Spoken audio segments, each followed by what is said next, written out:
안녕하세요. 오늘의 메시지를 시작할 시간입니다. 그리고 이 예언적 경고의 끝부분에서 제가 나라를 위해 주님께서 주신 몇 가지 예언의 말씀을 간단히 나누겠습니다. 지금 우리가 처한 시기 때문에 이것을 나누고자 합니다. 우리는 지금까지 몇 년 동안 보지 못했던 방식으로 예언이 펼쳐지는 것을 보고 있습니다. 마치 갑자기 모든 것이 한 번에 일어나는 것처럼 지구 안에서 일이 급격히 진행되고 있으며 사람들이 개인적으로도 전 세계적으로도 급격히 진행되고 있습니다. 그래서 이 순간을 기도로 시작하고 주님의 말씀을 여러분과 나누고자 합니다. 들어오시는 분들께서는 공유 버튼을 눌러주십시오. 예언사역이 왜 지금 이 시대에 중요한지에 대한 이유가 바로 여기에 있습니다. 그것은 고대의 것이 아닙니다. 성경 시대에만 해당되는 것이 아닙니다. 지금을 위한 것입니다. 주님께서는 영적으로 듣고 볼 수 있는 사람들을 일으키셨습니다. 저는 예언자의 은사가 교회 안에서 가장 오해받고 남용되고 학대받는 은사 중 하나라고 믿습니다. 그러나 앞으로 다가올 날들 속에서 왜 순수하고 진정한 예언 사역을 받아들이는 것이 필요한지를 우리가 보게 될 것입니다. 예언 사역은 여러분에게 경고를 주며 성령을 통해 지금 무슨 일이 일어나고 있는지, 앞으로 무엇이 올 것인지에 대한 통찰을 제공합니다. 그리고 가장 중요한 것은 여러분을 아버지와의 정열 속에 위치시키며 지금 우리가 처한 시대 속에서 여러분이 필요한 것을 갖추도록 보존해 주는 것입니다. 다시 한번 말씀드리지만 지금 막 들어오신 분들은 공유 버튼을 눌러주시고 이 예언의 말씀을 다른 사람들에게 알려주시기 바랍니다. 이제 저는 기도로 들어가고 그 다음에 바로 이 예언적 메시지로 들어가겠습니다. 하나님 아버지, 우리는 지금 찬양과 영광을 올려드립니다. 아버지, 우리는 주님께서 여전히 우리 가운데서 움직이고 계심을 압니다. 주님께서 여전히 말씀하고 계시며 주님의 말씀을 선포하고 계십니다. 하나님 아버지, 주님께서 새로운 예언적 통찰을 주고 계심을 압니다. 그러므로 이 말씀이 나아갈 때 정확하고 정밀함을 가지고 나아가게 해 주시기를 원합니다. 주님께서 말씀하시고 우리에게 인도하심을 주시기를 기도합니다. 하나님 아버지, 우리는 주님께로부터 받기를 준비하고 열려 있습니다. 예수님의 이름으로 기도드립니다. 좋습니다. 이제 시작하겠습니다.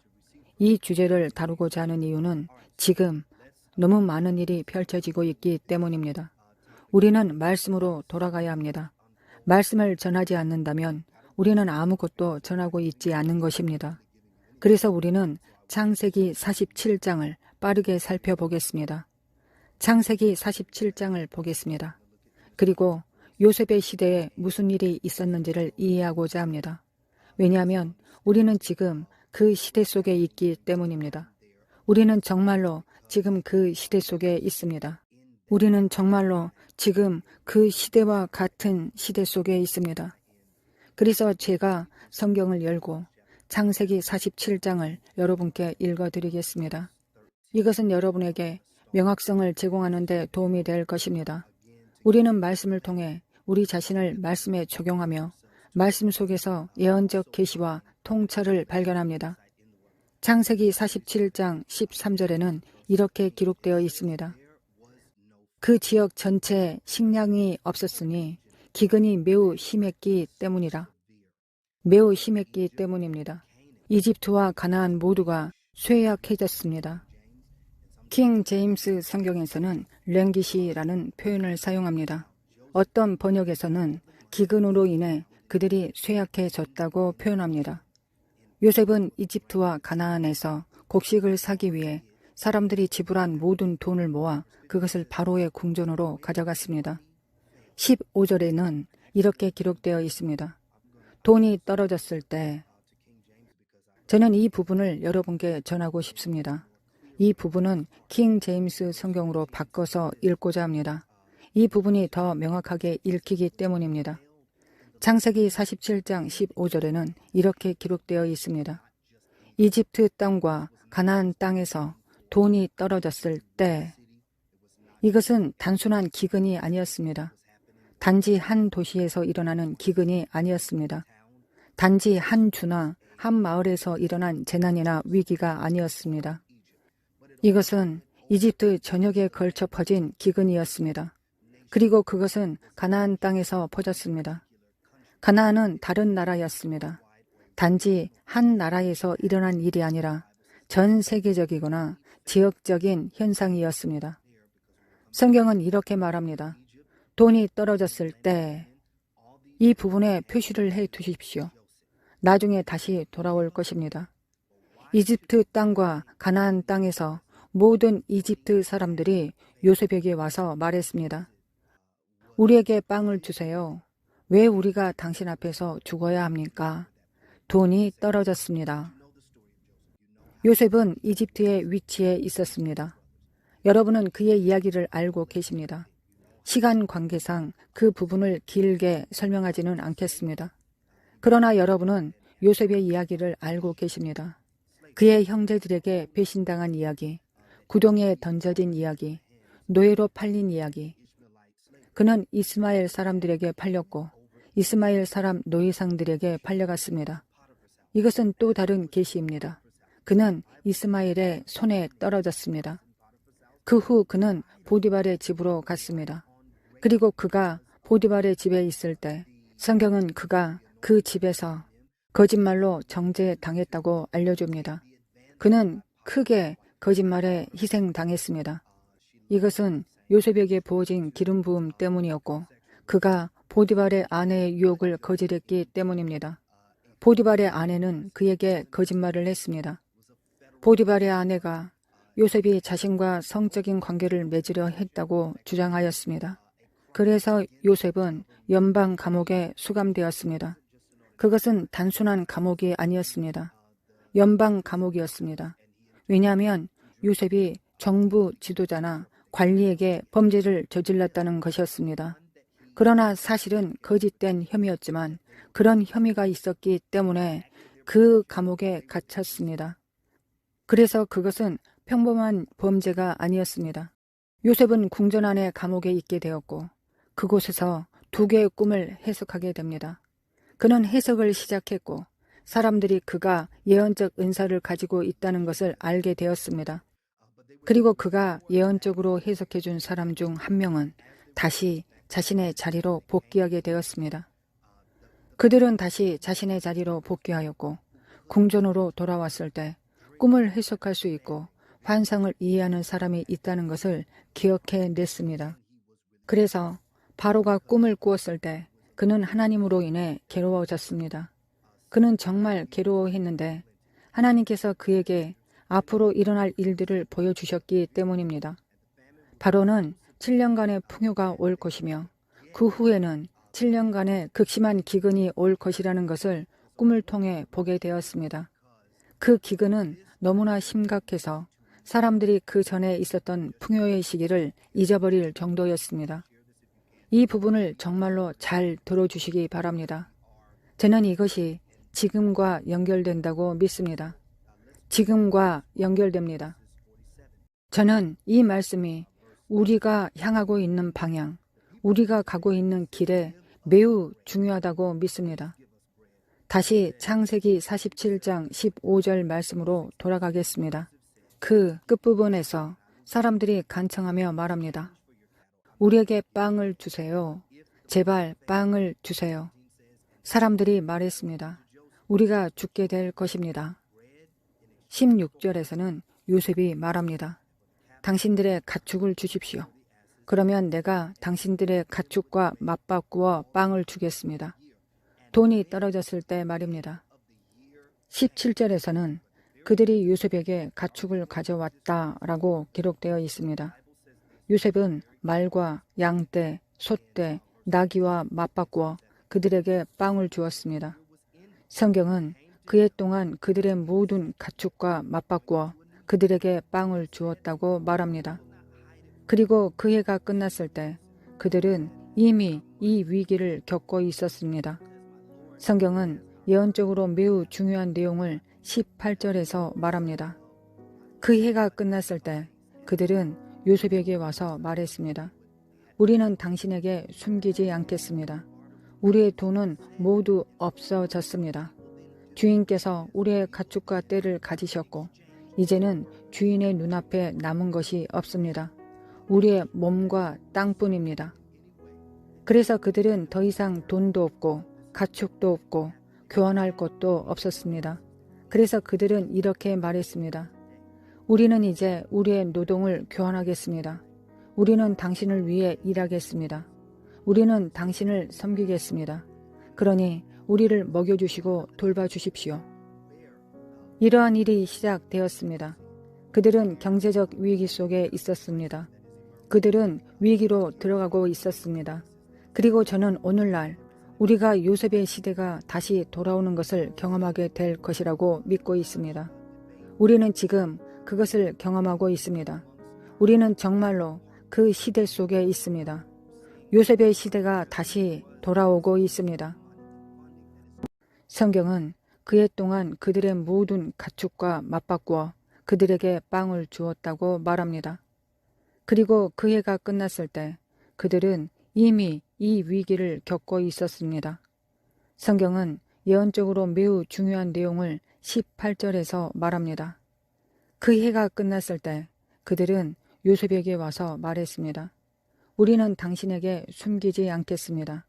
우리의 돈은 모두 없어졌습니다. 주인께서 우리의 가축과 떼를 가지셨고 이제는 주인의 눈앞에 남은 것이 없습니다. 우리의 몸과 땅뿐입니다. 그래서 그들은 더 이상 돈도 없고 가축도 없고 교환할 것도 없었습니다. 그래서 그들은 이렇게 말했습니다. 우리는 이제 우리의 노동을 교환하겠습니다. 우리는 당신을 위해 일하겠습니다. 우리는 당신을 섬기겠습니다. 그러니 우리를 먹여주시고 돌봐주십시오. 이러한 일이 시작되었습니다. 그들은 경제적 위기 속에 있었습니다. 그들은 위기로 들어가고 있었습니다. 그리고 저는 오늘날 우리가 요셉의 시대가 다시 돌아오는 것을 경험하게 될 것이라고 믿고 있습니다. 우리는 지금 그것을 경험하고 있습니다. 우리는 정말로 그 시대 속에 있습니다. 요셉의 시대가 다시 돌아오고 있습니다. 우리는 지금 그것을 보고 있으며 그것이 시작되고 있습니다. 경제적 위기가 나타나고 있습니다. 정부의 위기가 나타나고 있습니다. 고용의 위기가 나타나고 있습니다. 우리는 정치적 당파들 사이에서 그리고 정부 내에서 논쟁과 증오가 심화되는 것을 보고 있습니다. 우리는 예전에는 접근할 수 있었던 자금과 재정이 더 이상 존재하지 않는 상황을 보고 있습니다. 그래서 어떤 것들은 자금이 지원되고 있고 어떤 것들은 부분적으로만 지원되고 있습니다. 그러나 결국 우리는 여전히 위기 속에 있습니다. 하지만 하나님께서는 계획을 가지고 계십니다. 누군가 댓글에 이렇게 남겨주시기 바랍니다. 하나님께서는 계획을 가지고 계십니다. 하나님께서는 계획을 가지고 계십니다. 자, 댓글에 남겨주십시오. 제가 이것을 여러분과 나누는 이유는 적이 사람들을 두려움 속으로 끌어들이고 싶어하기 때문입니다. 그러나 주님께서는 이미 우리에게 지혜로 들어갈 준비를 하라고 지시하셨습니다. 우리는 주님께서 이 시기를 위해 설계하신 목적 안으로 들어갈 준비를 하고 있습니다. 그래서 저는 여러분께 이렇게 이해시키고 싶습니다. 기근이란 무엇을 의미하느냐 하면 기근은 부족함이나 결핍의 시기를 의미하며 경제적 위기를 나타냅니다. 성경에서는 기근이 가뭄을 의미하기도 합니다. 즉, 사람들이 없는 상태에 처하는 시기입니다. 여러 가지 이유로 올 수 있습니다. 그것은 사람들의 결정으로 인해 올 수도 있습니다.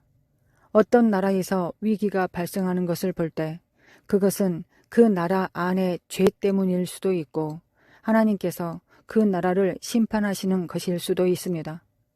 진노가 아니라 심판이라는 것은 주님께서 잘못된 것을 바로잡고 계시며 어떤 일들이 표면적으로 드러나도록 허락하고 계시다는 의미입니다. 그리고 그 시기는 혼란스럽고 격동의 시기가 될 수 있습니다. 또한 특정 지역에 기근이 찾아올 때 그것은 그 지역에서 중요한 예언적 음성들이 일어나기 시작한다는 신호일 수도 있습니다. 왜냐하면 성경에서 기근이 있을 때마다 주님께서는 그 시기에 말씀하고 움직일 수 있도록 기름 부으신 사람들을 일으키셨기 때문입니다. 그래서 저는 우리가 그것을 보게 될 것이라고 믿습니다. 뿐만 아니라 기근은 이주나 이동을 의미하기도 합니다. 우리는 이것을 성경 전반에서 볼 수 있습니다. 창세기 12장 10절에서는 심한 기근이 아브라함으로 하여금 이집트로 이동하게 했다고 기록되어 있습니다. 창세기 26장 1절부터 2절에서는 이삭이 기근 중에 그랄로 이동했고 그 기근 중에 씨를 뿌려 100배의 수확을 거두었다고 기록되어 있습니다. 그래서 기근은 움직임을 일으켰습니다. 기근은 움직임을 일으켰습니다. 그것은 예언적이었습니다. 성경에서 나타나는 모든 기근, 모든 위기는 단순한 위기가 아닙니다. 그것이 사람에 의해 일어났든 잘못된 결정에 의해 일어났든 죄로 인해 일어났든 어떤 이유에서든 그것은 항상 하나의 선포였고 항상 예언적이었습니다.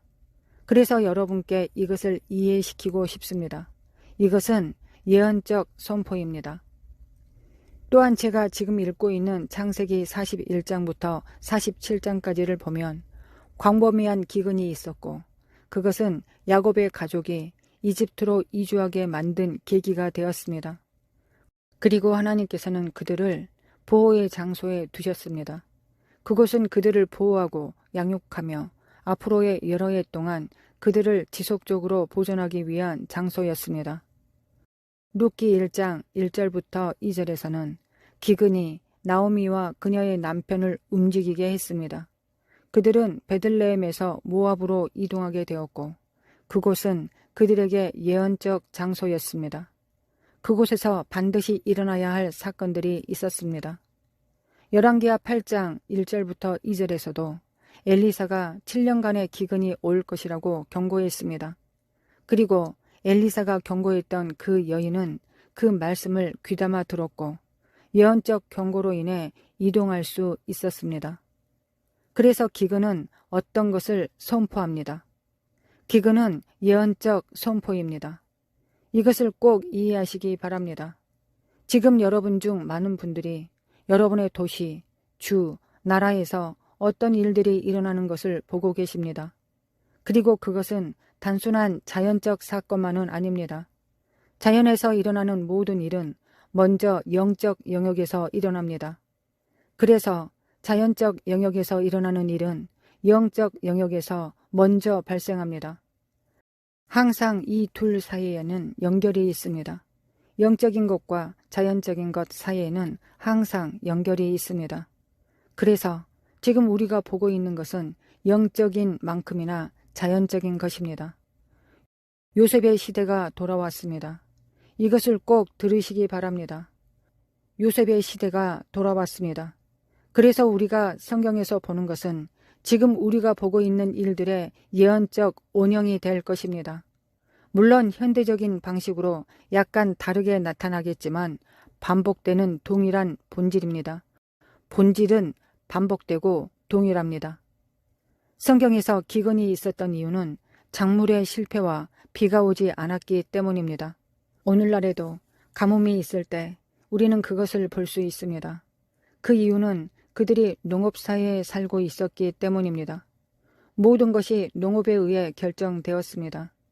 하나님께서 어떤 민족을 축복하신다면 그들의 작물은 번성했습니다. 왜냐하면 그들은 농업사회에 살고 있었기 때문입니다. 만약 심판이 있었거나 잘못된 결정이 있었거나 하나님께서 어떤 기근을 허락하셨다면 그 기근은 그 작물에 영향을 미쳤고 모든 것에 영향을 주었습니다. 어떤 기근은 하나님께서 보내신 것이었고 어떤 기근은 하나님께서 단지 허락하신 것이었습니다. 하나님께서 기근을 허락하셨다면 그것은 그들의 작물에 영향을 주었고 모든 것에 영향을 미쳤습니다. 우리는 지금 현대 사회에서 자본주의 사회에 살고 있습니다. 이것은 여러분이 어떤 나라의 건강을 측정하려면, 그 나라의 경제 건강을 측정하려면 수출과 수입을 살펴봐야 한다는 것을 의미합니다. 국내 총 생산을 측정해야 합니다. 이것은 우리가 무엇을 들여오고 있는가, 무엇을 밖으로 내보내고 있는가를 의미합니다. 수출이 없고 다른 나라들이 구매하지 않으며 이전처럼 돈이 들어오지 않는다면 그것은 건강하지 않은 경제가 나타나고 있다는 것을 의미합니다. 그래서 우리는 지금 이 시기에 살고 있습니다. 지금 세계 다른 지역에서는 경제적 흔들림과 여러 가지 일들이 일어나고 있습니다. 미국도 마찬가지입니다. 이것은 셧다운 이후에도 계속 지속될 것입니다. 여러분은 여전히 경제적 흔들림이 계속되고 있다는 것을 보게 될 것입니다. 왜냐하면 우리는 다시 요셉의 시대 속에 살고 있기 때문입니다. 그 시대는 지금 여기에 있습니다. 그래서 이것은 우리가 성경에서 하나님께서 요셉에게 주신 전략들을 끌어와서 그것들을 사용하기 시작해야 한다는 것을 의미합니다.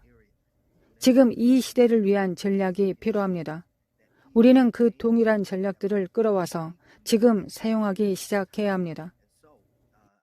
이제 제가 읽고자 하는 것은 주님께서 얼마 전에 저에게 주신 예언의 말씀입니다. 제가 예언적인 말씀을 기록해 놓은 제 책을 읽겠습니다. 어떤 분들은 제가 제 책을 언급하는 것을 좋아하지 않지만 저는 이것을 언급해야 합니다. 왜냐하면 이것은 주님께서 저에게 주신 것이기 때문입니다. 저는 이 책에 예언의 말씀들을 기록했습니다. 이 책은 지금부터 1년 전에 쓰여졌습니다. 그리고 우리는 지금 너무 많은 일들이 실제로 일어나는 것을 보고 있습니다. 이 책에는 백악관의 벽에 생긴 균열이라는 장이 있습니다. 백악관의 벽에 생긴 균열. 우리는 백악관이 실제로 일부가 철거될 것이라는 것을 전혀 알지 못했습니다. 그것은 문자 그대로의 일이기도 하고 영적인 일이기도 합니다. 하지만 그 부분은 넘어가고 106페이지에 있는 식량 전쟁이라는 장입니다. 제가 여러분께 읽어드릴 부분은 식량과 물에 대한 전쟁이라는 제목 아래에 있는 내용입니다. 이 새로운 시대의 새로운 전쟁터는 식량과 물이 될 것입니다. 식량 사막은 이미 널리 퍼져 있으며 앞으로 많은 지역에서 그것이 일반적인 현상이 될 것입니다. 이 예언의 말씀을 들으십시오. 이렇게 기록되어 있습니다. 식량을 재배하기 어려운 사막은 영양가 있고 저렴한 식품에 접근하기 어려운 지역입니다. 주님께서 저에게 보여주신 것은 앞으로 한때는 부유했던 나라들에서 식량이 부족한 시기가 올 것이라는 것입니다. 저는 식량 가격이 치솟는 것을 보았습니다. 주님께서 저에게 보여주신 것은 석유와 가스 가격도 치솟기 시작할 것이라는 것입니다. 그리고 이렇게 기록되어 있습니다. 이것은 제가 주님께서 주신 말씀을 받아 적은 것이었습니다. 앞으로 몇 년 안에 경제와 식품 산업은 완전히 흔들릴 것이다. 이것은 요한계시록 6장 6절의 예언적 전주가 될 것이다. 저는 그 부분에 너무 깊이 들어가고 싶지는 않지만 주님께서 저에게 보여주신 것은 식품 산업이 흔들릴 것이며 경제가 흔들릴 것이라는 것이었습니다. 그것은 전주가 될 것입니다. 요한계시록 6장 6절에서 이렇게 기록되어 있습니다. 내가 내 생물 가운데서 나는 듯한 음성을 들으니 말하기를 밀 한 대에 한 데나리온이요 보리 석 대에 한 데나리온이며 감람류와 포도주는 해치지 말라 하더라. 이것은 극심한 인플레이션이 일어나고 있음을 보여줍니다. 그러나 주님께서 저에게 말씀하시기를 우리가 지금 보고 있는 것은 전조, 즉 앞으로 올 일들의 그림자라는 것이었습니다. 앞으로 몇 년 동안, 아니 몇 달 동안이라고 다시 표현하겠습니다. 왜냐하면 제가 하나님께 들은 말씀을 정확히 전달하고 싶기 때문입니다. 앞으로 몇 달 동안 여러분은 식품 산업의 흔들림을 계속해서 보게 될 것입니다. 그러나 그것은 경제와 사람들을 돕는 정부 기관들의 흔들림이기도 할 것입니다. 여러분은 그것을 보게 될 것입니다. 지금도 일어나고 있지만 앞으로 몇 달 동안 계속해서 더 커지고 지속될 것입니다. 이것은 여러분이 반드시 주목해야 할 매우 중요한 사항입니다. 우리가 이 시기로 들어가고 있기 때문에 우리가 해야 할 일은 협력하는 것입니다. 우리는 함께 모여야 합니다. 주님께서 이러한 말씀을 저에게 주셨다는 것이 저에게는 놀라운 일입니다. 주님께서 저에게 어떤 말씀을 주실 때마다 저는 지금도 그때처럼 놀라움을 느낍니다. 나는 항상 하나님께 말씀을 듣는다 라고 말하는 그런 예언자가 아닙니다. 저는 아닙니다. 주님께서 말씀하실 때, 어떤 말씀을 주실 때, 어떤 지시를 주실 때 저는 항상 하나님께 경외심을 느낍니다. 왜냐하면 하나님은 영원하신 분이시며 이스라엘의 하나님이시며 우주의 하나님이시기 때문입니다. 그분은 우리에게 말씀하실 필요가 없으신 분이십니다. 우리에게 말씀을 주실 필요도 없고 우리 마음에 감동을 주시거나 무언가를 보여주실 필요도 없으신 분이십니다. 그러나 그분은 우리를 너무나 사랑하시기 때문에 우리에게 말씀하시고 우리에게 말씀을 주십니다. 그래서 주님께서 저에게 이 일들에 대해 말씀하셨습니다. 그것들이 나타나기 전에 말입니다. 다시 말씀드리지만 저는 이것을 1년 이상 전에 기록했습니다. 그리고 지금 그것을 읽고 있습니다. 다음 페이지로 넘어가겠습니다. 왜냐하면 여러분께서 이 예언을 보셨으면 하기 때문입니다. 이것은 109페이지입니다. 그리고 이곳에 이렇게 기록되어 있습니다. 앞으로 어떤 날들이 오든지 주님께서는 자신의 백성을 위한 해결책을 가지고 계십니다. 그리고 주님께서 저에게 이렇게 말씀하셨습니다. 해결자들과 문제 해결형 예언자들이 일어날 것이라고 하셨습니다. 문제 해결형 예언자들이 일어날 것입니다. 거짓 예언자들이 일어날 것이라는 성경 말씀도 있지만 문제 해결형 예언자들이 일어날 것입니다. 아이디어와 해결책, 발명과 혁신을 가진 예언자들이 이 시대에 일어나기 시작할 것입니다. 그리고 그들은 여러분의 지역사회, 도시, 나라, 주에 대한 주님의 말씀을 나누기 시작할 것입니다. 우리는 지금 그 시대 속에 있습니다. 지금 저를 보고 계신 여러분 중 일부는 하나님께서 일으키고 계신 문제 해결형 예언자일 수 있습니다. 그래서 이렇게 기록되어 있습니다. 주님께서 저에게 농장을 사라고 말씀하셨을 때 저는 몇 년 전에 농장을 샀습니다. 그리고 지금도 그 농장을 가지고 있습니다. 저는 지금 이 시기를 위해 200에이커의 땅을 가지고 있습니다. 이것은 저에게 매우 흥미로운 일입니다. 주님께서 저에게 이것을 말씀하셨기 때문입니다. 지금 저는 110페이지에 있습니다. 하나님께서 저에게 말씀하시기를 나는 내가 이것을 요셉의 저장소로 구매하도록 허락하고 있다. 앞으로 올 날들을 위해서이다. 너는 이 땅의 이름을 고센이라 부를 것이다. 저는 제 농장의 이름을 가니, 즉 나의 동산, 나의 보호의 장소라는 의미의 간이라고 지었습니다. 그리고 주님께서 계속 말씀하시기를 이것은 앞으로 올 일들에 대한 징표이다. 이제 여러분께서 이 부분을 꼭 들으셔야 합니다. 요셉의 저장소들, 농장들, 그리고 자원을 가진 기독교 공동체들이 앞으로 올 재난과 기근의 날들을 위해 전 세계에 전략적으로 배치될 것입니다. 요셉의 저장소들과 기독교 공동체들이 앞으로 올 재난과 기근을 위해 전 세계에 전략적으로 배치될 것입니다. 이곳들은 사람들이 협력하고 함께 모이는 장소가 될 것입니다. 이제 여러분께서 정말로 이 말씀을 듣고 주님께서 말씀하시는 바를 이해하시기 바랍니다. 주님께서 공동체들이 함께 모이도록 하실 것입니다. 주님께서 저에게 말씀하시기를 가까운 미래에 믿는 자들 가운데 하나됨의 영에 임하여 하나님의 나라를 위한 협력이 일어날 것이라고 하셨습니다. 그룹 경제가 미래의 흐름이 될 것입니다. 친구들, 가족들, 심지어 교회들이 함께 모여 농장과 공동체, 저장소를 소유하게 될 것입니다. 지금이 바로 그때입니다. 누군가 댓글에 지금이 그때입니다 라고 남겨주시기 바랍니다. 지금이 그때입니다. 우리는 협력해야 합니다. 주님께서 저에게 얼마 전에 말씀하셨고 지금 다시 그것을 반복하여 말씀하고 계십니다. 우리가 저장해야 할 때는 바로 지금입니다. 우리는 앞으로 올 날들을 위해 저장을 시작해야 합니다. 그래서 저는 단순히 비축하라고 말하는 것이 아닙니다. 저는 저장하라고 말씀드리는 것입니다. 비축하는 것과 저장하는 것에는 차이가 있습니다. 비축할 때는 무분별하게 구매합니다. 오, 큰일이다. 무언가가 오고 있어. 빨리 가서 가능한 모든 것을 사야겠다. 라고 말하면서 구매합니다.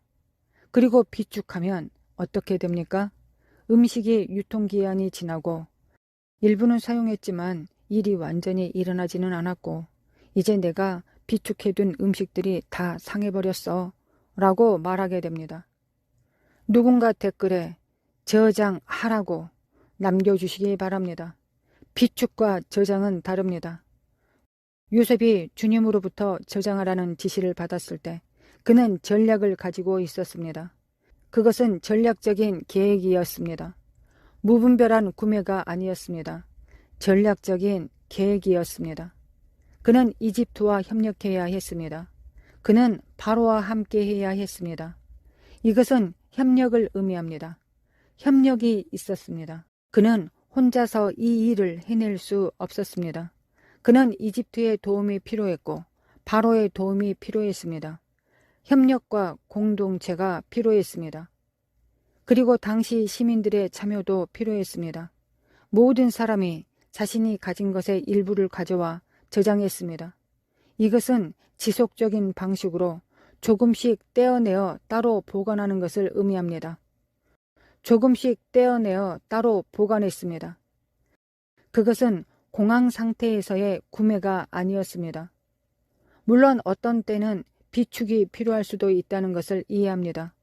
그러나 제가 여러분께 이 예언적 계획을 나눌 때 꼭 들으셔야 할 것은 이 계획에는 전략이 필요하다는 것입니다.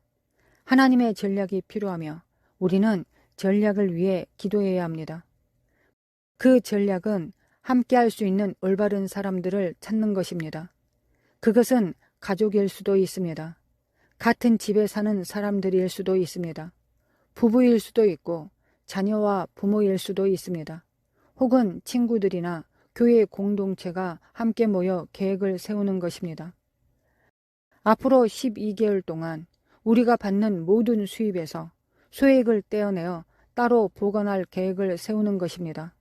소액을 떼어내어 유통기한이 긴 물품을 구매하고 그것을 따로 보관하며 이 시스템을 정기적으로 관리하는 것입니다. 그래서 이것은 회전 시스템을 의미합니다. 필요할 때는 그 저장소에서 꺼내어 사용하고 유통기한이 다가오는 물품은 그 전에 먹거나 다른 사람들에게 나누어 주고 시간이 지나면 다시 보충하는 것입니다. 주님께서 저에게 말씀하시기를 지금 교회 공동체, 기독교 공동체, 그리고 친구들 사이에서 전략적으로 저장하고 협력하며 그룹 경제에 참여할 수 있는 기름 부음이 임하고 있다고 하셨습니다. 우리는 함께 계획을 세우고 전략을 세워야 합니다. 우리는 이것을 실행할 것이며 우리 네트워크 안의 사람들을 먹일 수 있을 것입니다. 우리 안에서 이 사람들을 돌볼 수 있을 것입니다. 이것은 미래의 흐름이 되어야 합니다. 왜냐하면 우리가 하나님의 계획을 가지고 있다면 어떤 경제적 재난 속에서도 살아남고 번영할 수 있기 때문입니다. 지금 하나님의 계획과 전략을 위한 기름 부음이 풀어지고 있습니다. 하지만 핵심은 이것입니다. 혼자서는 할 수 없습니다. 공동체가 필요합니다. 여러분은 공동체가 필요합니다. 단 2~3명이라도 공동체가 필요합니다. 같은 마음을 가진 누군가가 필요합니다. 같은 목표를 가진 누군가가 필요합니다. 같은 결과를 향해 나아갈 누군가가 필요합니다.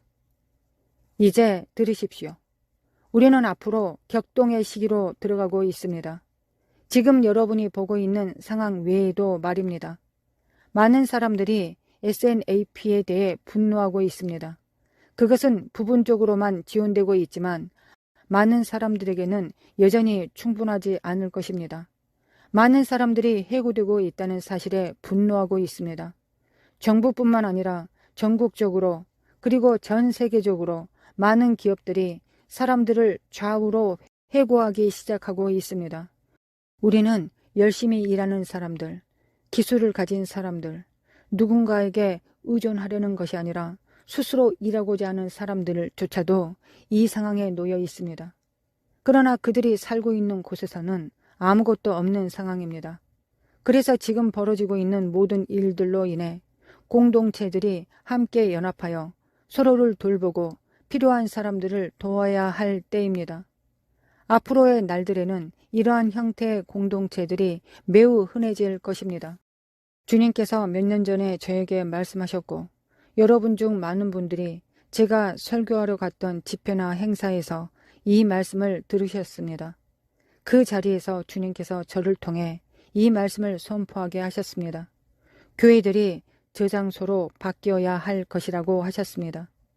그리고 미래의 어느 시점, 저는 2026년과 2027년을 보았습니다. 그때 교회들이 때로는 진료소와 병원이 되어야 할 때가 올 것입니다. 여러분은 이것이 실제로 일어나는 것을 보게 될 것입니다. 여러분의 교회 공동체는 단지 일요일에 한 번 설교를 듣고 끝나는 장소로만 여겨져서는 안 됩니다. 우리에게 요구가 주어져야 하며 우리는 그 요구에 응답하여 공동체 안에 있는 사람들을 돕기 시작해야 합니다. 모든 사람들이 함께 힘을 모아야 합니다. 모두가 함께 힘을 모아야 합니다. 그 시기는 오고 있는 것이 아니라 이미 지금 여기에 있습니다. 여러분은 지금 여러분 수준에서 주님께 구원의 계획을 구하기 시작해야 합니다. 여러분은 주님께 계획과 전략을 구해야 합니다. 첫 번째는 저장하는 전략입니다. 여러분 수준에서 시작하십시오. 다른 사람이 무엇을 하고 있는지를 보고 그들은 모든 것을 가지고 있고 나는 아무것도 없다고 생각하지 마십시오. 작게 시작하십시오. 여러분이 가진 것에서 시작하십시오. 여러분이 가진 작은 것에서 시작하여 그중 일부를 따로 떼어 보관하십시오.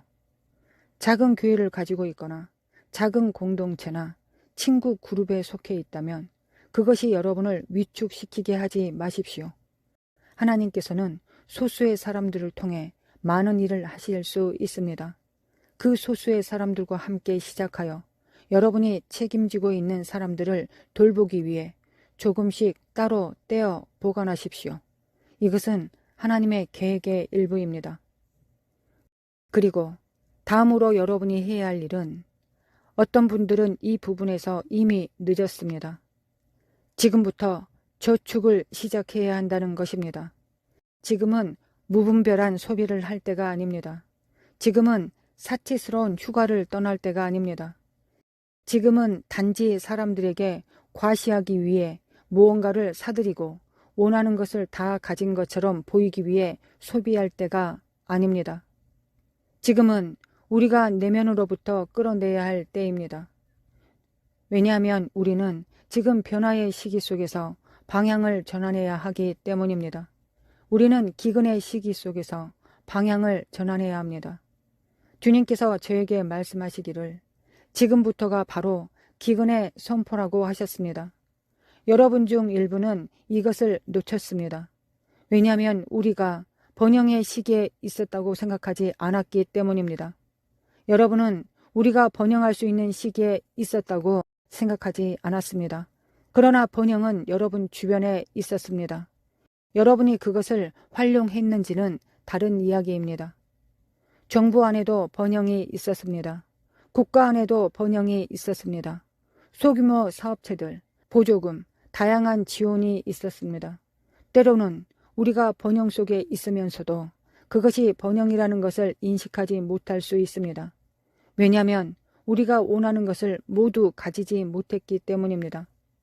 그러나 주님께서 저에게 말씀하시기를 올해부터 앞으로 몇 년 동안 다양한 방식으로 기근이 발생할 것이라고 하셨습니다. 이것은 경제적 위기를 의미하며 동시에 앞으로 몇 달 동안 그리고 향후 몇 년 동안 펼쳐질 정부의 위기도 의미합니다. 여러분은 이것이 점점 더 많이 일어나는 것을 보게 될 것입니다. 그래서 이것은 그리스도의 몸에 압박을 가하게 될 것입니다. 교회에 압박을 가하게 될 것이며 믿는 자들에게 실제로 교회가 되도록 압박을 가하게 될 것입니다. 우리는 교회가 되어야 합니다. 그래서 지금이 바로 여러분이 자연적인 일과 영적인 일을 동시에 해야 할 때입니다. 우리는 기도하고 하나님을 찾고 하나님의 음성을 듣습니다. 그러나 우리가 해야 할 자연적인 일은 그룹 경제 속에서 저장을 시작하는 것입니다. 그리고 저축을 시작하여 일부를 따로 떼어 보관해야 합니다. 요셉이 가졌던 계획은 주님께서 요셉에게 지시하기를 5번째 부분을 따로 떼어 보관하라고 하셨습니다.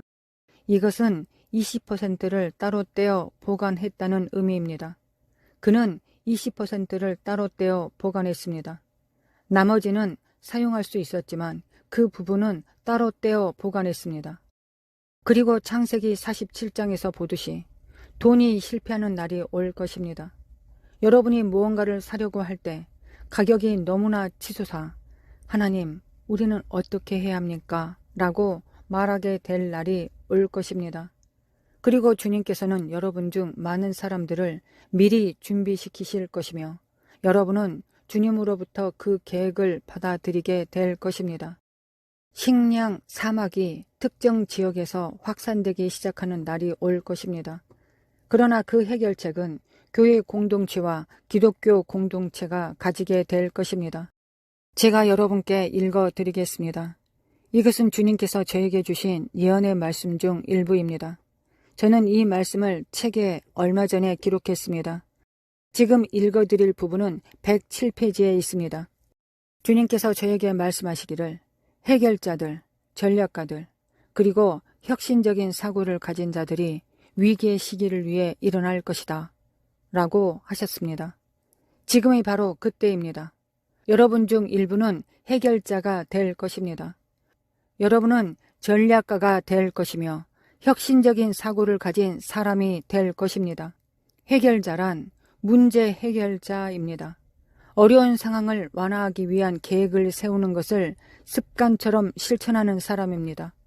지금은 문제 해결형 예언자들이 창의적으로 움직이는 시기입니다. 그들은 혁신과 발명, 기발한 아이디어를 가져올 것이며 그것은 위로와 희망을 주고 국가들의 미래를 지켜줄 것입니다. 하나님의 영으로 말하건대 예언적 창작자들의 목소리는 다가오는 날들 속에서 침묵되어서는 안 됩니다. 우리는 지금까지 본 적 없는 많은 일들을 다루기 위해서는 하나님의 지혜가 필요합니다. 앞으로는 예언적 지성이 정부 지도자들에 의해 요청받게 될 것입니다. 저는 그것이 실제로 일어나는 것을 보았습니다. 저는 많은 정부 지도자들과 높은 위치에 있는 사람들에게 사역을 해왔고 그들이 예언의 말씀을 받아들인 것을 보았습니다. 주님께서 저에게 말씀하시기를 앞으로 예언적 지성이 사람들을 보호하기 위해 정부 지도자들과 그와 같은 자들에 의해 요청받게 될 것이라고 하셨습니다. 그러므로 여러분은 반드시 이 말씀을 들으셔야 합니다.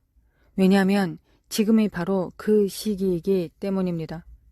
그리고 주님께서 저에게 말씀하시기를 이 인위적인 기근에서 어떤 일이 일어날 것이라고 하셨습니다. 그것은 부족함의 시기일 수도 있고 결핍의 시기일 수도 있습니다.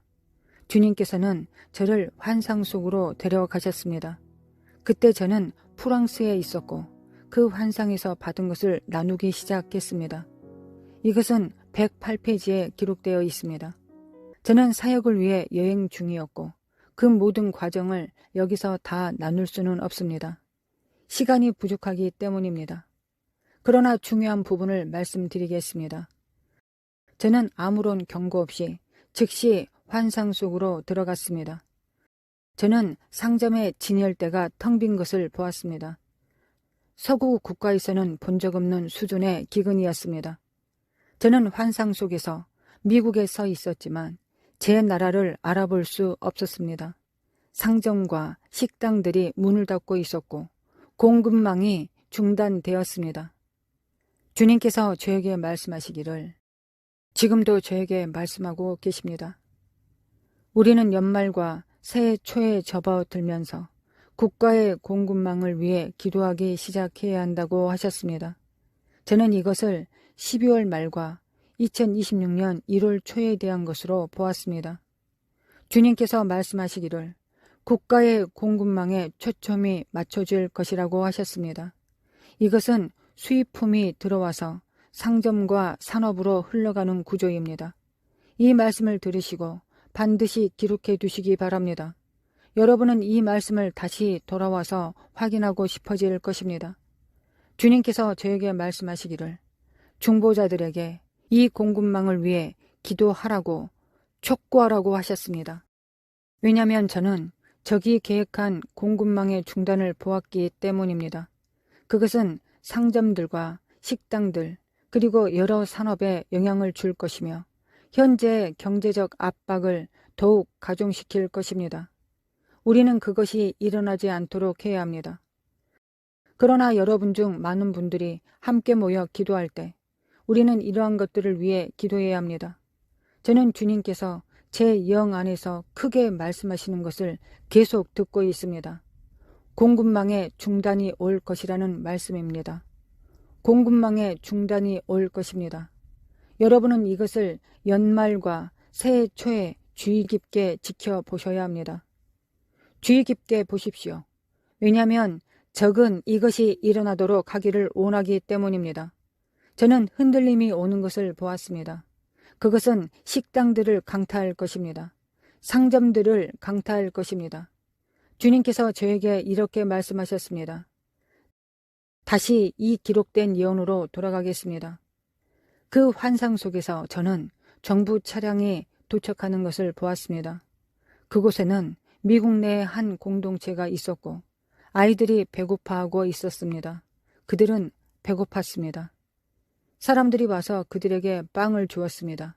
그리고 그들은 말하기를 이 빵은 실험실에서 만들어진 것입니다. 라고 했습니다.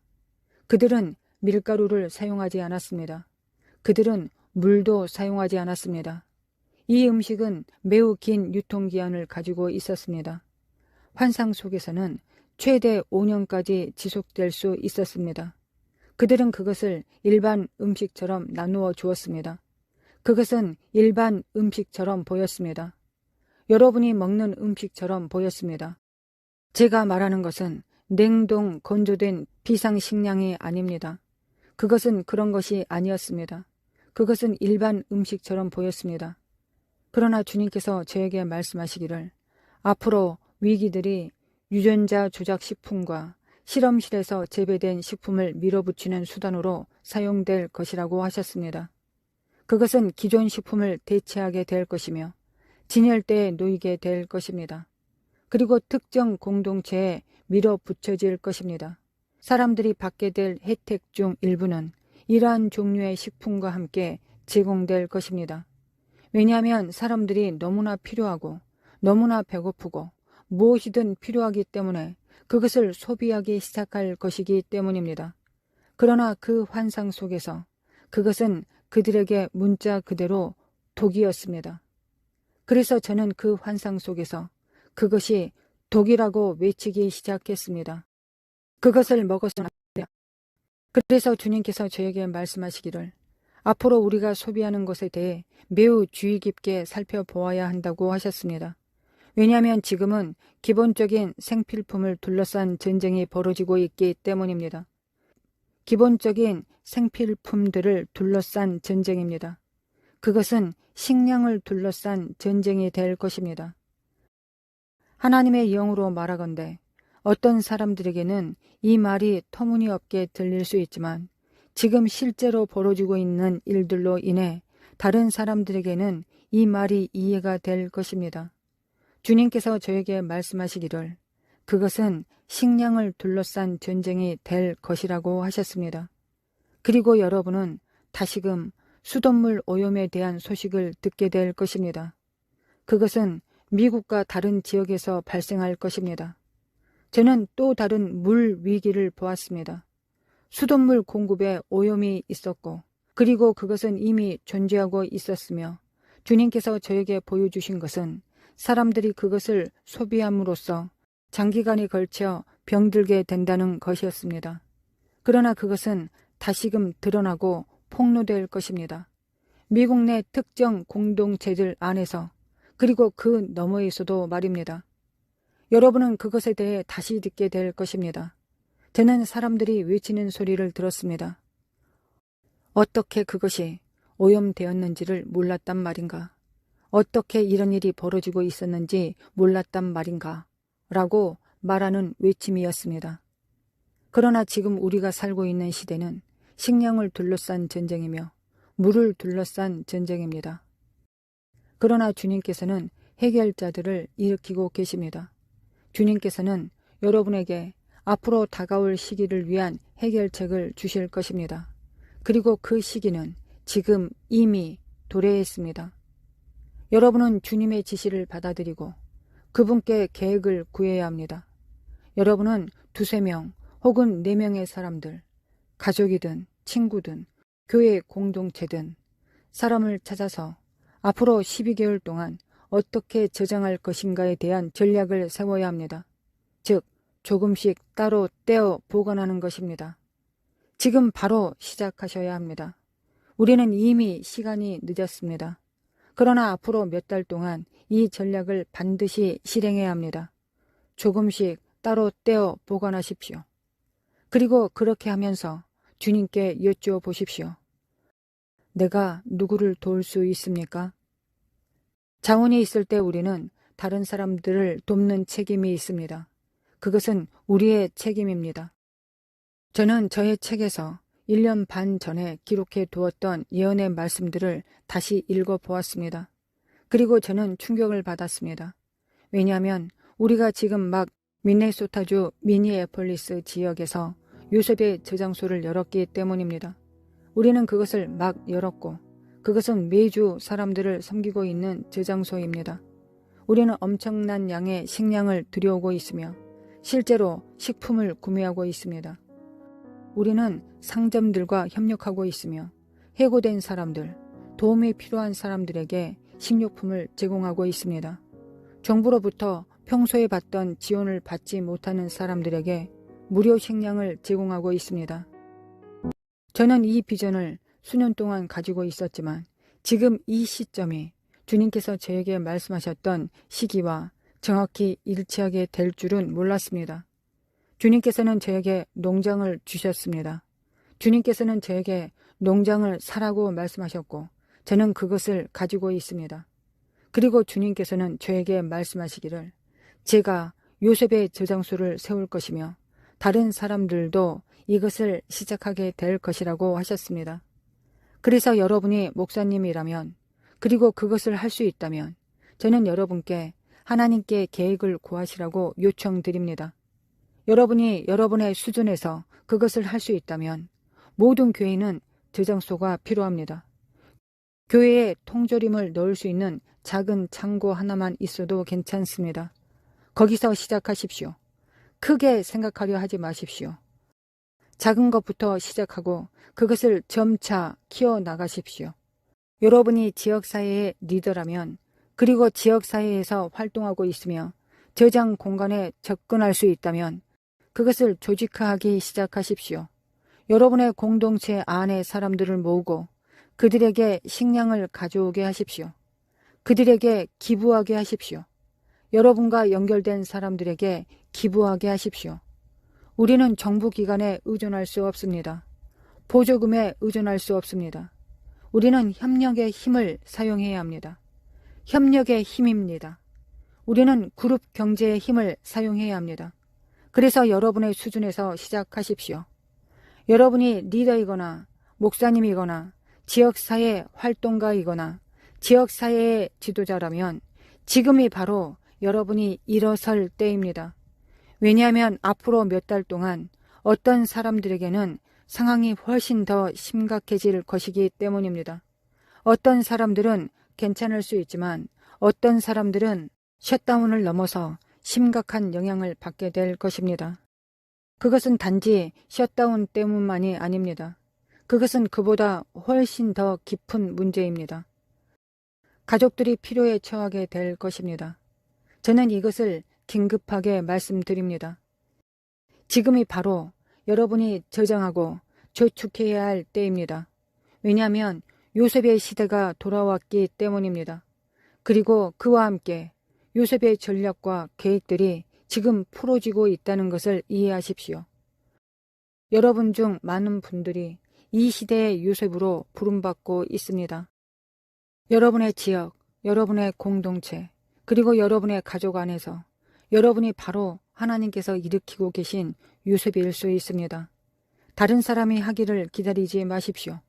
여러분 중 일부는 나는 지금 리더가 아니에요 라고 말하고 있습니다. 그러나 지금 여러분은 예언적 기름 부음과 지시를 받았습니다. 하나님께서 여러분에게 하라고 하시는 일을 하십시오. 여러분 중 일부는 나는 그런 것들을 다 가지고 있지 않아요. 나는 목회자가 아니에요. 나는 아무것도 없어요 라고 말하고 있습니다. 여러분은 그런 타이틀이 필요하지 않습니다.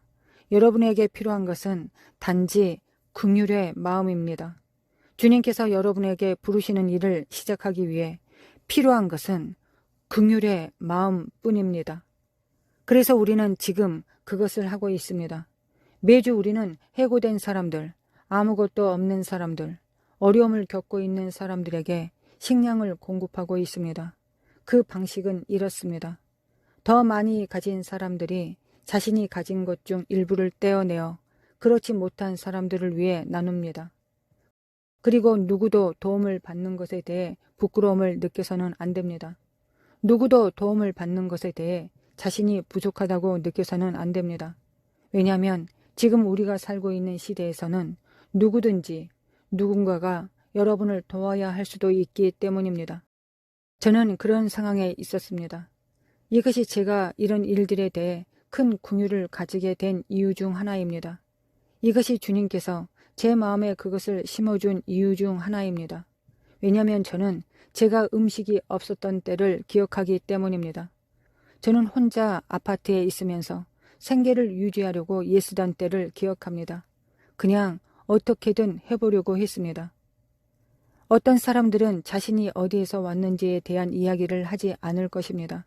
어떤 사람들은 자신이 무엇을 겪었는지에 대한 이야기를 하지 않을 것입니다. 저는 가족에게 돈을 빌리는 것도 누군가에게 돈을 받는 것도 거절했던 때를 기억합니다. 저는 아니야, 나는 이것을 스스로 배워야 해. 누구의 도움도 받지 않을 거야. 주님께서 나를 도와주셔야 해. 나는 일할 거고 전략을 세울 거야 라고 말했습니다. 그리고 저는 밀어붙였습니다. 배고픈 날들이 있었습니다. 아무것도 없는 날들이 있었습니다. 저는 그것이 어떤 느낌인지 알고 있습니다. 차가 없어서 누군가가 저를 데리고 와야 되는 상황이 어떤 느낌인지 알고 있습니다. 사람들에게 부탁해야 하고 사람들이 정말로 도와주고 싶어 하지 않는다는 것도 알고 있습니다. 사람들은 정말로 데리러 오지 않았습니다. 사람들을 믿을 수 없었습니다. 그게 바로 저였습니다.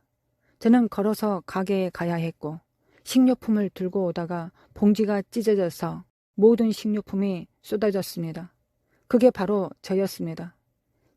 제가 겪은 일입니다. 제가 살아낸 경험입니다. 그리고 저는 그 경험에 대해 감사하고 있습니다. 저는 제가 겪은 일에 대해 정말로 감사하고 있습니다. 왜냐하면 제가 그런 일을 겪지 않았다면, 제가 푸드 스탬프를 사용했던 시절을 모르고 있었다면, 그런 것들을 경험하지 않았다면 저는 긍휼을 가지지 못했을 것입니다.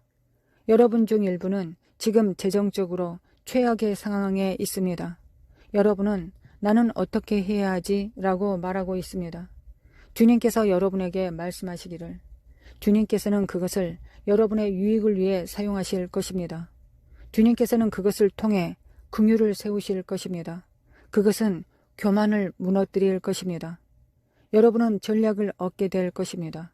왜냐하면 여러분은 다른 사람들이 겪고 있는 것을 느끼게 될 것이고 그 후에 여러분은 그들을 도울 수 있게 될 것이기 때문입니다. 그것이 지금 저를 움직이게 하는 원동력입니다. 그러니 여러분의 긍휼을 잃지 마십시오. 긍휼을 가진 사람들은 함께 모여 일할 때 무엇이든 할 수 있습니다. 제발 함께 힘을 모아 하나님께서 우리에게 부르신 일을 합시다. 저는 지금 이 예언적 지시를 긴급하게 선포하고 있습니다. 올해가 끝나기 전에 경제와 공급망에 더 많은 격동의 상황이 올 것입니다. 여러분은 반드시 준비하셔야 합니다. 저장하고 저축하십시오. 저는 하나님께서 여러분에게 전략을 주시기를 기도합니다. 하나님의 공급이 여러분의 몫이 되기를 기도합니다. 여러분이 주님께 순종하고 주님과 온전히 정렬되어 걸어갈 때 주님께서 여러분에게 필요한 모든 것을 가져다 주시기를 기도합니다. 하나님 아버지, 저는 기도드립니다. 주님께서 돌보시는 자들, 주님께서 사랑하시는 자들을 위해 중보할 자들을 보내주시옵소서. 하나님 아버지, 우리는 주님께서 우리를 사랑하신다는 것을 압니다. 그러니 주님, 우리에게 큰 은혜를 주실 자들을 보내주시옵소서. 그리고 우리가 교회의 공동체로서 일어나 내 벽을 넘어 다른 사람들을 돕는 공동체가 되게 하여 주시옵소서. 예수님의 이름으로 기도드립니다. 아멘. 하나님께서 여러분과 함께 하시기를 기도합니다.